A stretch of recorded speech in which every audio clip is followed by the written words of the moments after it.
Untuk yang pertama kita akan cek dulu saham Sido Muncul ya, industri jamu dan farmasi Sido Muncul.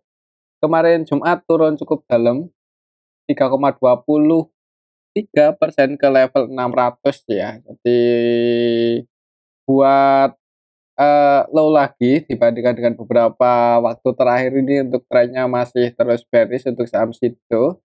Jadi kalau secara teknikal sih ya amannya jangan buru-buru entry aja ya, nunggu di area supportnya. Untuk support secara Fibonacci-nya untuk saham Sido ada di level 570 ya, mendekati 570, 565 area itu untuk support Sido Muncul. Misal masih, bearish ya untuk trennya ini sih kalau kita lihat tren dari, awal Maret itu cenderung bearish dan ini cukup kuat ya, apalagi untuk performanya untuk saham Sido ini kurang apa ya, cenderung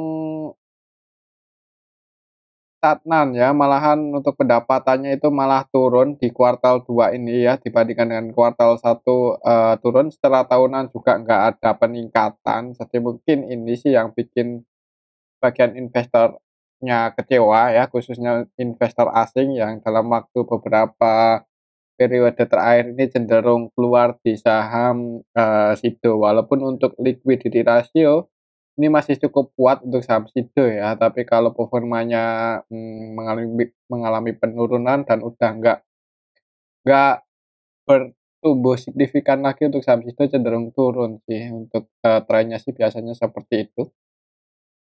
Coba kalau kita cek ya untuk transaksinya untuk saham Sido, itu kemarin tanggal 8 September untuk asingnya keluar lagi ini 14,9 M. Kalau kita cek dari tanggal 4 dalam 1 minggu terakhir di saham Sido asingnya net sell, net buy ya.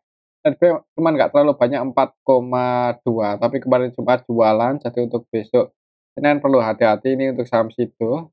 Kalau masih turun ya jangan buru-buru entry. Kalau kita cek kemarin Jumat tanggal 8 September, secara keseluruhan ini kita bisa lihat bareng-bareng ya di distribusi LSCC, ZP, BK versi asing yang jualan, asing ini untuk ZP versi asing malah 100% transaksinya selling ya, jadi murni distribusi ini untuk ZP versi asing. Untuk lokalnya ada CC versi lokal yang juga distribusi 13 M-an, yang nampung IF, YP, NI, XL, PD, XC ya. Jadi ya teman-teman kita masih banyak yang average down sih. Semoga aja di kuartal 3 itu ya pendapatannya naik lah untuk saham Sido. Semoga aja sih seperti itu, kita tunggu aja. Dan, biasanya setahun kan bagi dividen 2 kali ini untuk saham Sido. Tahun ini udah pada bulan April ya, semoga aja bulan apa ya, kuartal 3 November ya, tahun kemarin November ya. Semoga aja, nanti bagi dividen lagi untuk saham Sido dan harganya, bisa rebound-nya. Kalau untuk technical sih untuk support-nya ada di level 570-an, mendekati area sinilah kalau mau entry. Tapi kembali lagi disclaimer, kalau lihat transaksi kemarin Jumat, kayaknya ada kemungkinan masih cenderung turun ya, kalaupun naik itu cuman, kalau nggak konsolidasi cuma technical rebound aja, soalnya secara trend ini, masih bearish secara trend. Dan juga nggak ada sentimen positif sih, nggak ada sentimen yang gimana-gimana.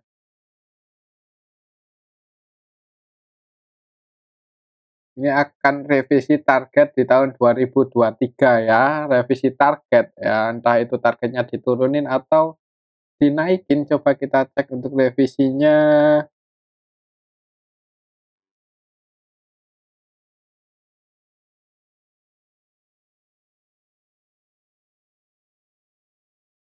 Daya beli masyarakat yang masih lemah ya, jadi kurang bagus sih ini aja ada, revisi target dikarenakan daya beli masyarakat yang masih lemah, jadi, targetnya diturunin, kemungkinan sih seperti itu.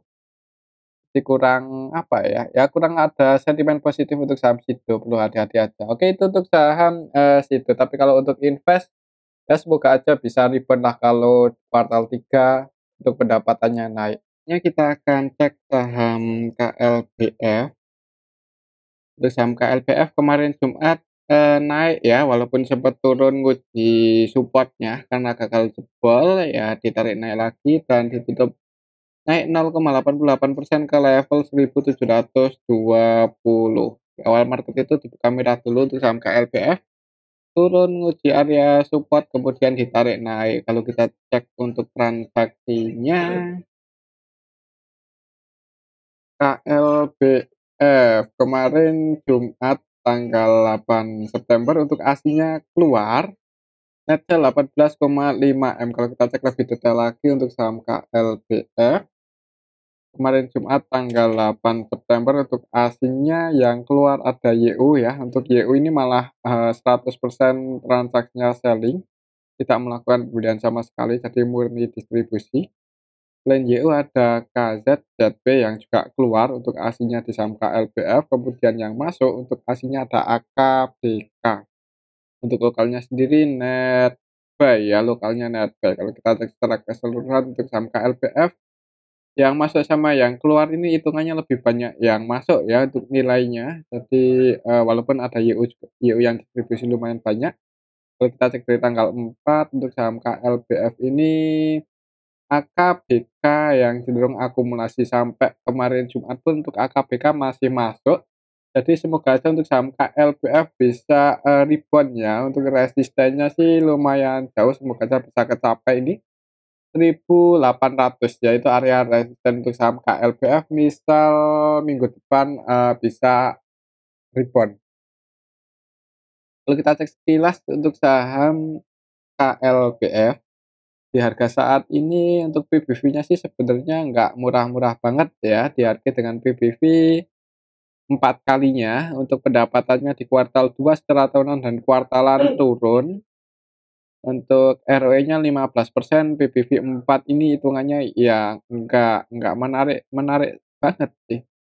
Untuk liquidity ratio-nya cukup aman sih, ini ideal kalau menurut saya sih nggak membahayakan banget ya, jadi untuk liquidity ratio-nya masih aman. Untuk saham KLBF. Secara historis juga, penurunannya udah lumayan dalam ya koreksinya, jadi semoga aja ini sih nggak jebol di bawah 1.670 ini supportnya dan resistennya ada di area 1.800. Kalau menurut saya sih untuk minggu depan kayaknya ada kemungkinan rebound nguji, resisten ini ya, semoga aja bisa breakout lagi di atas 1.800. Oke, itu untuk saham KLBF. Kalau mau entry ya bagusnya sih kemarin ya pas, nyentuh area support, cuman di tengah-tengah seperti ini nanggung, tapi kalau mau masuk ya disclaimer. Oke, itu untuk saham KLBF ya. Selanjutnya kita akan cek saham GIAA yang harganya itu di area sini aja ya, ini mau jebol support cuman ditahan ya di area 90 ini untuk saham GIAA. Untuk supportnya ya harga penutupan kemarin Jumat itu 91 supportnya untuk saham GIAA setelah Fibonacci, ya semoga aja nggak breakdown di bawah itu untuk minggu depan kalau kita cek untuk transaksinya. GIAA tanggal 8 September, di sini nggak pernah muncul kalau GIAA ini.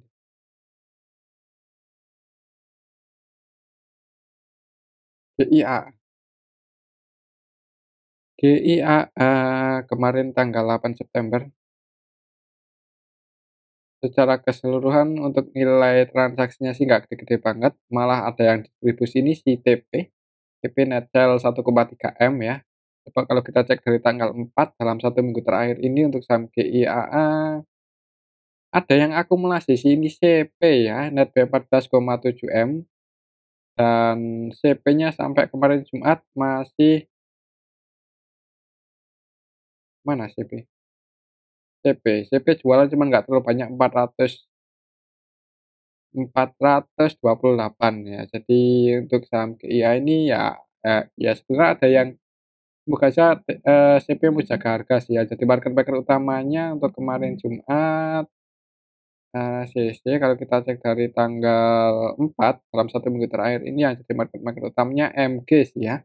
MG-nya itu cenderung scalping tapi di saham GIA untuk nilai transaksinya dalam 1 minggu terakhir ini 84 M dan cuma net by 793 juta aja.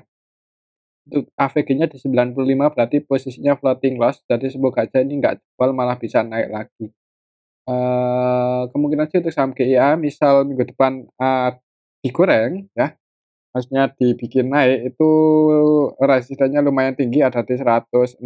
Mungkin buat teman-teman yang mau spekulasi baik buat scalping atau trading di saham GIA, ya bisa pasang antisipasi aja kalau sampai jebol di bawah 90 ya.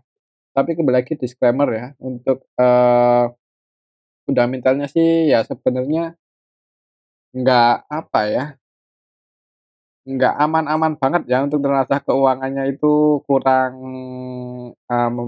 ya ini membahayakan sih ya. Nggak mantep lah kalau mau invest dengan, nilai yang cukup banyak di saham ini.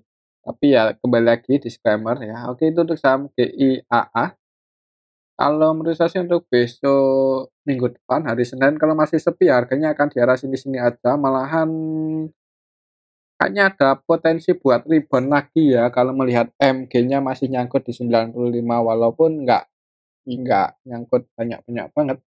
Oke itu untuk saham GIAA, selanjutnya kita akan cek saham SMDR yang udah cukup lama nggak kita bahas dan harganya di area sini-sini aja ya. Mendekati area support kuatnya di 346, ini area support untuk saham SMDR. Semoga aja nggak jebol ini untuk saham SMDR supportnya. Kalau kita cek untuk transaksinya untuk saham SMDR itu apakah masih didominasi oleh retail. Kalau kita cek dari tanggal 4 berarti dalam 1 minggu terakhir ya untuk saham untuk saham SMDR, sorry, untuk saham SMDR ini sebenarnya didistribusi ini oleh AZ dan ZP. Untuk AZ-nya AZ, lokal sih, AZ ZP versi lokal. Jadi sebenarnya sebenarnya untuk saham SMDR nggak ada yang akumulasi banget ya. Untuk kemarin Jumat tanggal 8 September itu malah, nilai lebih nilai transaksinya kecil, nggak terlalu ramai, jadi kemungkinan sih mungkin akan, bergerak sideways dulu untuk beberapa hari ke depan ya, kalau nggak ada sentimen yang gimana-gimana untuk saham SMDR. Kalau kita cek sekilas untuk saham SMDR, untuk pendapatannya sih turun secara tahunan dan kuartalan, untuk PBB-nya 0,8 dengan ROE 22%, hitungannya menarik ya. Kalau secara valuasi sih menarik ini untuk saham SMDR. Untuk liquidity rasionya juga hitungannya, ya masih aman ya, walaupun DER-nya 100% lebih, tapi current rasionya, quick rasionya masih di atas 200-an persen, itu masih cukup aman untuk ROE lumayan tinggi dengan PBB di bawah 1. Sebenarnya kalau melihat valuasi ini menarik untuk saham SMDR, tapi kembali lagi kalau likuiditasnya nggak terlalu liquid, ya harganya mungkin akan bergerak sideways dulu untuk beberapa hari ke depan. Kalau untuk minggu depan hari Senin, mungkin ya pergerakannya nggak beda jauh dengan beberapa hari terakhir ya, nggak terlalu volatile, apalagi kalau, lihat transaksinya juga cenderung sepi. Oke itu untuk saham SMDR ya, kembali lagi disclaimer, selanjutnya kita akan cek saham MDKA yang kemarin Jumat itu nyungsep ya, turun cukup dalam 5% lebih ke level 3.210, mendekati area supportnya secara histori yang ada di 3160. Jadi untuk besok sih perhatikan aja level ini 3160 ya, semoga nggak jebol di bawah itu. Kalau kita cek untuk transaksinya,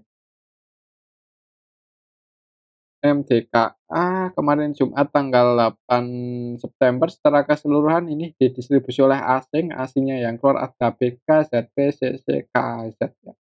Untuk aslinya Netsel, untuk lokalnya sendiri ada juga yang distribusi ini, untuk lokalnya ada YU yang distribusi 17,2 M, yang nampung OTYPCC. Kalau kita perhatikan secara keseluruhan emang didistribusi sini oleh YU versi lokal dan BK versi asing ya. Kalau kita cek di sini untuk saham MBKA, untuk aslinya Netsel 24,6 M kemarin Jumat. Kalau kita cek dari tanggal 4 dalam 1 minggu terakhir udah Netsel 60,6 M. Jadi untuk besok Senin sih kayaknya ada kemungkinan di awal market dibuka merah dulu ya, uji support terdekatnya di 3.160, 3.150. Ya perhatikan aja level ini, kalau ada tanda-tanda mau pullback ya bisa dipertimbangkan kalau mau entry, tapi kalau sampai jebol dan breakdown di bawah itu ya mending wait and see aja dulu, dan buru-buru masuk, tunggu laporan kuartal 2-nya juga belum diupdate ya, jadi amin sih nunggu laporan kuartal 2-nya aja gimana. Tapi kembali lagi disclaimer sih, Untuk besok Senin kayaknya ada kemungkinan dibuka merah dulu di awal market. Oke, itu untuk saham MDKA. Selanjutnya kita akan cek saham SMGR yang harganya masih sideways di area sini-sini aja ya, antara range 6.700 sampai 6.975. Lalu kita cek untuk transaksinya untuk saham SMGR. Dalam 1 minggu terakhir ini sih aslinya masuk ini dari tanggal 4 September netback 45,3 M dan untuk kemarin Jumat tanggal 8 net sell ya, net sell cuman 8,1 M aja. Cuma kalau kita cek lebih detail lagi untuk saham SMGR, kemarin Jumat, untuk aslinya yang keluar ZPBK yang masuk RX 5,5 M, kalau kita cek di tanggal 4 yang masuk paling banyak RX ya, dan RX-nya sampai kemarin Jumat masih masuk, jadi kemungkinan sih untuk saham SMGR untuk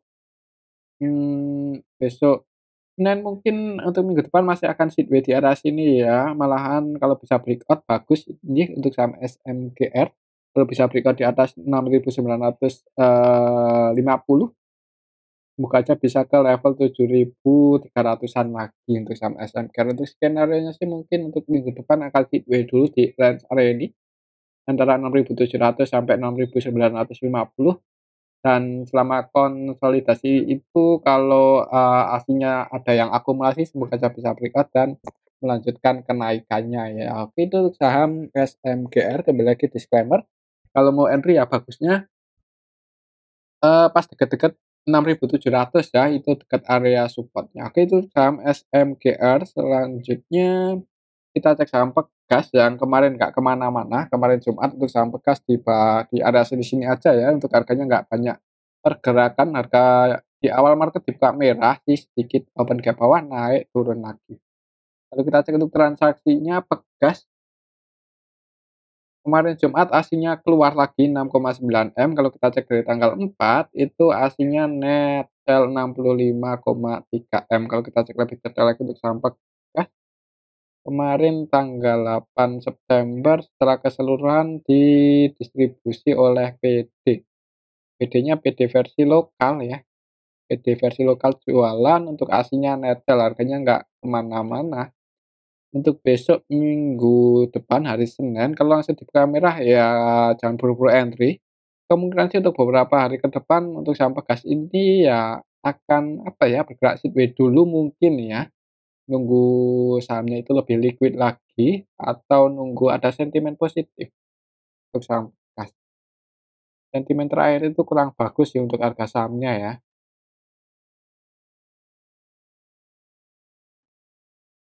Bekas tidak naikkan harga gas, ya nggak naik soalnya nggak dapat izin dari Kementerian SDM. Untuk saham bekas ya sabar aja, mungkin kalau mau entry sih secara valuasi cukup menarik untuk saham bekas, PBV-nya di bawah 1 kali, dan kemungkinan juga ya tiap tahun bagi dividen sih ini untuk saham bekas, kalau nggak ada kasus lagi ya. Untuk pendapatannya di kuartal 2 ini sih emang turun secara tahunan dan kuartalan, jadi, performanya menurun, harga sahamnya kurang liquid, ya kemungkinan akan sideways dulu mungkin untuk tren Pegas beberapa, hari ke depan ya. Oke, itu untuk saham Pegas selama nggak jebol aja ini di bawah, 1.325. Selanjutnya kita akan cek saham Medco yang harganya kemarin juga nggak kemana-mana. Untuk saham Medco naik sih, naik cuman nggak terlalu tinggi, 0,76% aja. Secara teknikal untuk area support resistennya juga cukup jauh, supportnya di 1.250 dan resistennya di 1.400. Untuk posisi Medco-nya harganya di tengah-tengah. Kalau kita cek untuk transaksinya,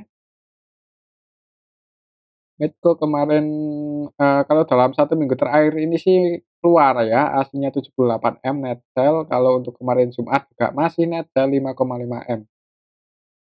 MEDC, apakah masih ada kemungkinan rebound lagi? Kalau kita cek dari tanggal 8, kemarin Jumat ya, 8 September, secara keseluruhan ada MG loh yang masih netback 13,9 M, dan yang jualan DR ya, yang distribusi DL yang nampung MG, yang masuk sama yang keluar ini hitungannya nggak beda jauh. Kalau kita cek dari tanggal 4 asnya keluar, yang masuk untuk lokalnya NI, MG ini, lokal sih.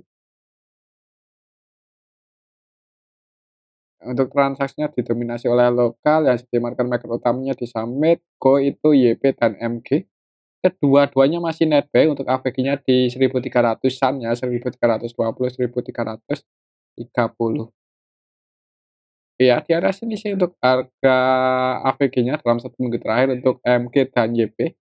Jadi ya mudah-mudahan masih bisa naik ya, nguji resistennya di 1.400. Oke, itu untuk saham Medco. Kalau menurut saya sih masih ada kemungkinan buat naik lagi nguji 1.400 minggu depan. Perhatikan level ini ya, kalau gagal breakout di atas itu nggak ada salahnya buat diamankan dulu. Oke, itu untuk saham Medco dan mungkin ini aja dulu untuk analisa kita pada video yang ini.